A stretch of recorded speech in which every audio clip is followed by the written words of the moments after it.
Believers eastern church സഭാധ്യക്ഷൻ മാർ അത്തനേഷ്യസ് യോഹാൻ മെത്രാപ്പൊലീത്തയുടെ മൃതദേഹം ജന്മനാടായ നിരണത്തെത്തിച്ചു. വിലാപയാത്രയിലും പൊതുദർശനത്തിലും നൂറുകണക്കിന് വിശ്വാസികൾ ആദരാഞ്ജലി അർപ്പിച്ചു. തിരുവല്ലയിലെ സഭാ ആസ്ഥാനത്ത് നാളെ രാവിലെ 9 മണി മുതൽ പൊതുദർശനമുണ്ടാകും.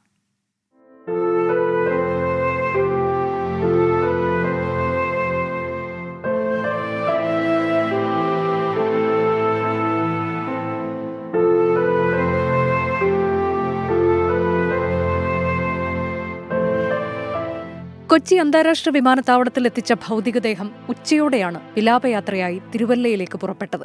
നൂറുകണക്കിന് വിശ്വാസികൾ വിലാപയാത്രയുടെ ഭാഗമായി. അമ്പലപ്പുഴയിലും ഹരിപ്പാട്ടും വാഹനം നിർത്തി ആദരാഞ്ജലി അർപ്പിക്കാൻ അവസരമൊരുക്കി.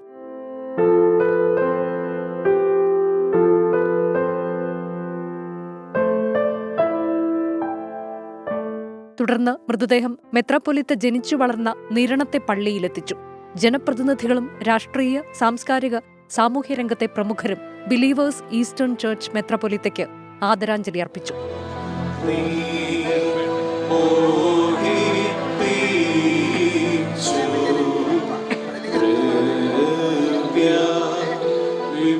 തിരുവല്ലയിലെ KSRTC ബസ് സ്റ്റാൻഡ് പരിസരത്ത് പൊതുദർശനമുണ്ടാകും. ശേഷം തിരുവല്ലയിലെ ബിലീവേഴ്സ് ചർച്ച് ആസ്ഥാനത്തേക്ക് മൃതദേഹം എത്തിക്കും.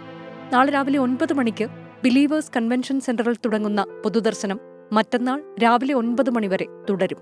മറ്റന്നാൾ 11 മണിയോടെ സംസ്കാര ശുശ്രൂഷകൾ ആരംഭിക്കും. ബിലീവേഴ്സ് ചർച്ച് ആസ്ഥാനത്ത് തന്നെയായിരിക്കും മെത്രാപ്പൊലീത്തയ്ക്ക് അന്ത്യവിശ്രമം. 24 പത്തനംതിട്ട.